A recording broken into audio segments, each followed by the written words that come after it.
What is up, everyone? I'm Ryan from Fireside Yankees, and I got my boy Nick here to my I did it right, to my right. And we're both wearing green. I didn't intentionally do this because of St. Patrick's Day, but I found out it was St. Patrick's Day. I thought it was Saturday. But wasn't a lucky day for the Yankees as they take the loss. Again, spring training's wins and losses. You're not looking at it and saying, oh gosh, a season's over, another season down the drain or anything like that. But, the Yankees, I think there were a lot of really encouraging signs in between, some things that didn't go as well. I guess the best way to start it off is with the pitching side of the ball, because that's kind of, we'll go pitching and then I guess we'll go offense here. But first off, Nick, tell me how you're doing today. Number two, what did you see from the pitching, good and bad today? I'm great. Like you said, happy St. Patrick's Day to all of our listeners and viewers out there worldwide. And if you don't celebrate St. Patrick's Day, okay then.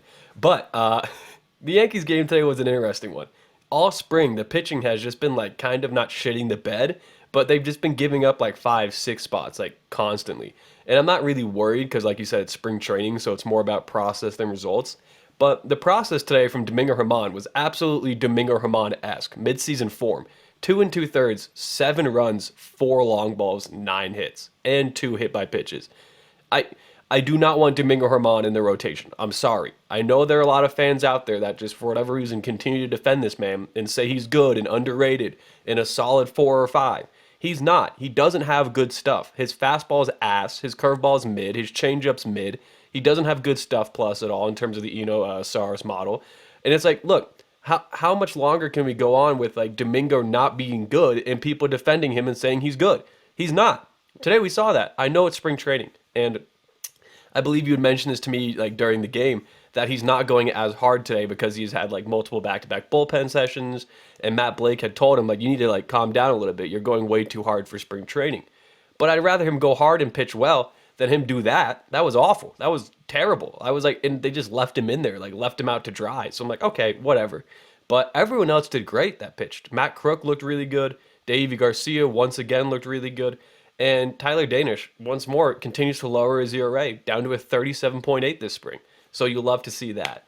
But I don't know, man. It's spring training at the end of the day, so it doesn't really mean anything. But I would like to see the Yankees, win more games than lose. Who wouldn't?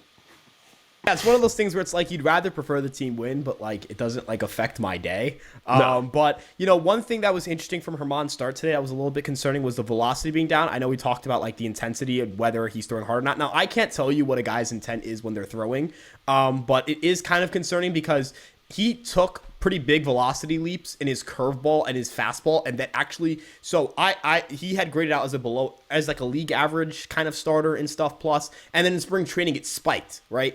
And that was encouraging for multiple reasons. Number one, obviously, Germán has been more of a command over stuff guy over the last couple of years, and you feel if he recovered a little bit of that velocity or improved his velocity overall, that could lead to some good signs. Today, he just didn't have his velocity. I hope that that's not a thing that happens in the regular season where it's inconsistency with your velocity. We've seen a few guys. I've noted this yesterday. Albert Abreu's velocity was down as well. He's kind of been down all spring.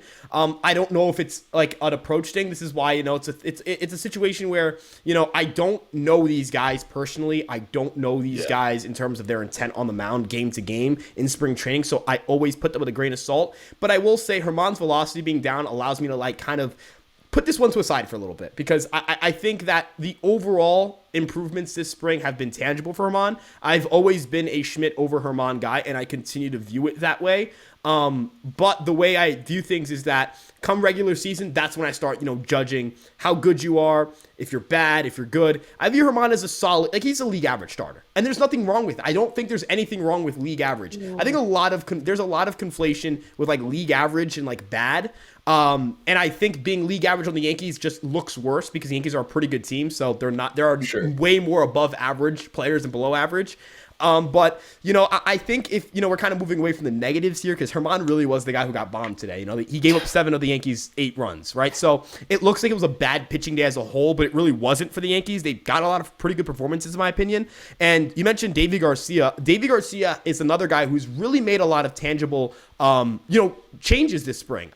He has more of a fastball cutter sweeper combination. I think that works best for him. His stuff plus is up. It's at 111 this spring. I imagine that this outing is not not going to hurt that number because we saw him throw more sweepers. And if you look at on a per pitch basis, typically your a sweeper is going to be a better pitch in the stuff model than a fastball, right? Like that's just how the model works, because bigger breaking pitches, right, they're just going to grade better. I'm trying to pull up Davey Garcia's per pitch, and I was kind of stalling a little bit, but his four-seam fastball is a 112 stuff plus. His cutter has a 112.3 stuff plus. His sweeper is at a 106.5 on the spring. I really view his pitch mix as a really strong one, as one that we could see in a bullpen role going forward. I think Matt Crook's another guy that we've gotten to see in spring who, can give you length out of the bullpen. We know Davey Garcia was already reassigned to AAA, so he's not going to start the season on the opening day roster. I believe Matt Crook will, especially with the injuries. No Trevino, no Canley. That opens up 2 spots. I don't know if you heard of that Brian Hoke report. I think Julian Giliarte actually asked him the question on Instagram, where Hoke revealed that the Yankees were considering making Crook's MLB debut in the postseason. They were considering activating him and bringing him on the roster. I think they love his stuff. I really like his stuff. I think he's had a really good spring. But on the pitching side of the ball, I think you kind of covered it. The Yankees, Herman sucked today, and everyone else pitched pretty well, even Tyler Danish. Shout out my dog.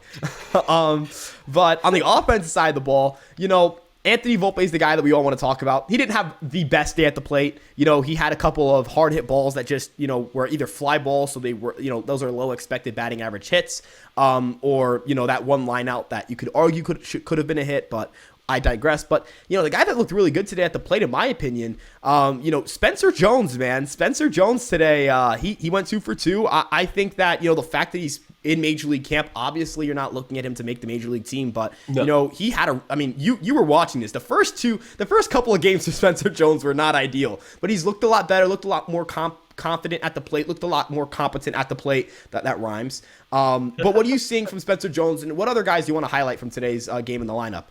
Well, yeah, you hit the nail on the head. Spencer Jones today, 2 base hits. One was 103.5 off the bat, and then the other one was 106.6. So the dude's like hitting the ball hard, and he's showing off that lefty judge power that a lot of people have kind of labeled with him. And also, he's just really quick and smooth in center field. Like for someone that's 6'7", the dude moves really, really well. And honestly, I would not be shocked if he's a center fielder going down the road in the future here. I know we have the Martian that's likely the center fielder of the future, but Spencer Jones can play that position almost as well as he can, in a lot of ways, almost better. Like, I think that Jason Dominguez is him getting outrighted to AAA yesterday was definitely not like it was expected, but it still kind of was like a punch to the gut, where it's like this kid could have literally come out that he reached base more than he was out in spring training. And the Yankees still were like, you need more time, sorry. Which I understand, don't get me wrong. He's only had 5 games in AA. But it's also like a little bit disheartening where it's like this guy literally did everything right and they still were like, sorry, not good enough. You need more time. And at the end of the day, it makes sense. It's probably the right move. And Spencer Jones is in the same boat where it's like these guys, we probably won't see them this year. I mean, Dominguez, honestly, if he tears the cover off the ball, could be an August call-up. I would not be shocked. But I like the overall lineup construction that we had today. All the boys were bopping. I mean, even Volpe, like you said, went 0 for 4, but put the ball in play 3 times. And a couple of them were nice line drives. Benjamin Cowles, that dude hit a nuke today. That was insane. It was like, I came out of nowhere. Just smacked it over the wall. I want to say it was like 107 off the bat, too. So, like, you like to see that. Peraza got on base as well. He also got hit by a pitch, which is always a little bit worrisome. But he looked like he was totally fine. Florio had a nice couple of balls put in play as well. He's still in contention for one of those outfield spots, although I don't think he's going to get it. I don't know. I mean, I just think that the team overall today, offensively especially, continued to do what they've done in spring, and that is hit the ball pretty well. Like the Yankees pitching has been not great overall, but their hitting has been really, really solid across the board. And a lot of the young guys continue just to hit the ball well too. Hicks, look, oh my God. Aaron Hicks's mental errors in left field continue to haunt him, but at the plate, he's actually not been too bad this spring. Like, he went 2 for 3 today. I believe he also worked a walk. He did work a walk as well. And, like, he looked like normal Aaron Hicks up there, where it's, like, just base knocks, taking his pitches, trying to be patient at the plate. But, dude, I don't know how many more of these drop fly balls, these misreads, these failure to communicate with the infield I can take from the guy. He's made 3 errors already in left field, and he's played, like, 15 innings out there. I don't know what's going through his mind or what's going on, but the Yankees have to be paying attention to that, and they have to look at it like, hey, maybe this guy isn't an everyday outfielder like he used to be and like we want him to be. And that would be the right call on their part. So I don't know. Overall, again, Wilmer Difo hit his first home run as well today. I think he could be a nice little depth guy that the Yankees will probably use on like a shuttle this season, especially because injuries are a part of baseball, and the Yankees do have a lot of really solid depth this year. But I don't know. I'm excited to see more tomorrow in the game, and hopefully we see some more Willie Calhoun action, the guinea pig. I want him to keep playing. I want Willie to make the roster. Yeah, the way I look at it is so far, I think you've gotten good performances from the guys you were a little bit worried about. Like, I know Josh Donaldson really hasn't done much this spring, but he hasn't done much harm either. So you're not like, him, you're still kind of out on. Like, you can't make conclusions in spring training. Like, that's a fact of life, right? But what you can do is see some encouraging signs. I think the Hicks defense thing, like that play, I know it's going to be a little bit of a hot take. I think Volpe has to get out of the way on that play. I think he has to. It's hard because he had it like 90% of the way, right, and then last second, Aaron Hicks just bolts into the screen. He wasn't even in picture, and then he just bolts in there and calls him off at the last second to make the play, only to just somersault and drop the ball. Well, the way I look at it is, as an infield, like just because I like playing outfield, like you have like that's the outfielder's ball. You're deep enough into that territory where you're defaulting that outfielder. Now, and another thing too is I'd much rather Aaron Hicks drop that ball than run right into Anthony Volpe. Could you imagine? That's true. I just want people to realize. I want you to think of a world where Aaron Hicks and Anthony Volpe collide, and you get news that Anthony Volpe is now hurt. I want you to think of that world. And now I want you to think of the world we're currently in, where Aaron Hicks did not run into Anthony Volpe and instead dropped the ball. I am living in this world right now, and I'm significantly happier in this world. We've already seen guys every time. Absolutely. The way I view it is, I just don't get hurt now. Just do not get hurt right now. I don't want people running into each other.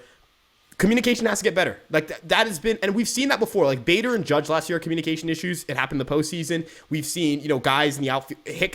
I'm not sure if it was Cabrera and yes, I think it was Cabrera. Or no, it was Hicks, excuse me. It was Hicks and Cabrera in the ALDS where it's Hicks's ball and Cabrera doesn't hear him calling it off and they collide and Hicks gets hurt. We cannot have that happen in spring training. Especially considering that, as you mentioned, like Florial's probably one of the next guys up. And he has not really had a great spring. He doesn't really have the MLB track record for you to be like, it's fine, I'll throw him out there. No, he's a quadruple A player. Right. So at this point in time, everyone's healthy. That's all I really care about. Well, I don't know about everyone. Everyone that was healthy this morning is still healthy right now. That's true. You're knock right. on You're wood. right. Gotta knock on wood. But I just want guys to be healthy. Things like that, like when I see two of my position players running into each other, I just don't even care what happens to the ball. Just don't touch each other. But that's fair. A big thing that I got to see today that, I think a lot of people aren't talking about enough. You mentioned Oswald Peraza. He quietly has an OPS over 800. His OBP is phenomenal. He really commands the strike zone well. I've raved about Volpe's ability to put the ball in play and lay off of pitches. Oswald Peraza is doing the exact same thing. I think a lot of people are going to be very critical about Oswald Peraza because of Anthony Volpe, and I don't want them to do that. Oswald Peraza is not stopping Anthony Volpe from playing. They just have to, but they're going to have to play together because Oswald Peraza is just as much of a big part of of our team's future as Anthony Volpe is, right? He's a great defensive shortstop. He's going to run the bases well. If he's a league average hitter, like the way I view it is look at how you view Harrison Bader and then put that at shortstop, which is you don't expect crazy offense, but they can get hot. They have some untapped power. They put the ball in play. They've got great speed. They're elite defenders. All of those things, Oswald Peraza is that as well. You have to view him in that sense. And if you get that type of production, look at Jeremy Pena last year. He gave you a 102 WRC plus for the Astros, and he put up almost 4 WAR according to Fangraphs in like 130 games. Could you imagine Yankees having a 4 WAR shortstop? They haven't had a 4 WAR shortstop according to Fangraphs since Derek Jeter. I'm not joking. That is not a joke. That is not me exaggerating. It's been over a decade. It's really valuable. Didi had at least one 4 WAR season. His defense, Fangraphs didn't like it very much. I think B WAR liked his defense more, like defensive run saved, OAA, that weird thing. But my point more so is like, I know people are gonna be like, Volpe should just be the starting shortstop. I love Volpe. I want him as a starting second baseman, a starting third baseman. But Oswald Peraza has looked way better in spring than people have given him credit for. Yes. Defensively, excellent. There's no questions about it. with the My, bat. my only thing with Oswald that's hard is just like how are you going to fit everyone into the lineup? And the, Yeah. the main answer is that you'd probably just DH Glaber, put Stanton in the right, and then do like a rotation where it's like you've got Volpe and Peraza playing a couple of days. You got Peraza and Glaber playing a couple of days. You got Volpe and Glaber playing a couple of days. Stanton in the outfield. But I talked about this with Sam when he and I did the episode projecting the Yankees infield for opening day, and I do stand by this. And again, it's no slight to Peraza at all. But if I had the choice of trading Glaber or Peraza right now to get Anthony Volpe everyday playtime, I would trade Peraza. I mean, the reason behind it is you want Oswald Peraza to basically be Glaber Torres' value, like in terms of the level of WAR, in terms of the level of like I'm trying to think of the like contribution that he would bring to the team. Like Glaber's like a 3-4 WAR second baseman, and if Oswald Peraza is a 3-4 WAR shortstop, everyone will be thrilled with that production from him. But I still think that Volpe could play shortstop and has done really well this spring at that position. I know there have been some like questions about his arm strength and everything, but he's looked really good. He's made a couple of great plays on the fly, adjusted to a couple of them, made a couple of nice barehanded plays, falling back plays, turn two with Peraza and Glaber and DJ. Like, I think the Yankees, the only reason that it's like I don't know what they're going to do with this opening day lineup is just because of the way their roster is constructed right now. Like, we have a couple of guys on there that should not be on there opening day, but that's just kind of neither here nor there if they don't choose to move them. Like IKF, they're playing him in center field, and he had a couple of fly balls today. All of them just basically routine, but they're doing that to increase his value on the market. They're not doing that because he's going to play center field for the Yankees. And if there's a day where IKF is in center field, that's a throwaway lineup just to get guys rest. Like that's the reality of the situation.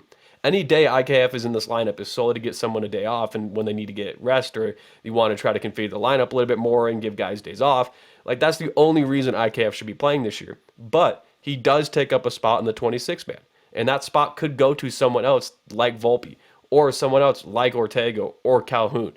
And all those guys, in my opinion, bring more to the table than IKF does. So I did like seeing him in center field today. He did a good job. Not going to shit on him at all for that. But once more, his at-bats were just like, he got a base knock, like a weak base knock, and then he struck out looking and hit a line drive. Like, okay, like that's the IKF special. So it's not like I'm missing anything if he's not on the team, is I guess what I'm trying to say. I want to see Volpe, I want to see Peraza, I want to see Glaber, and I don't know if we're going to be able to see all three of them.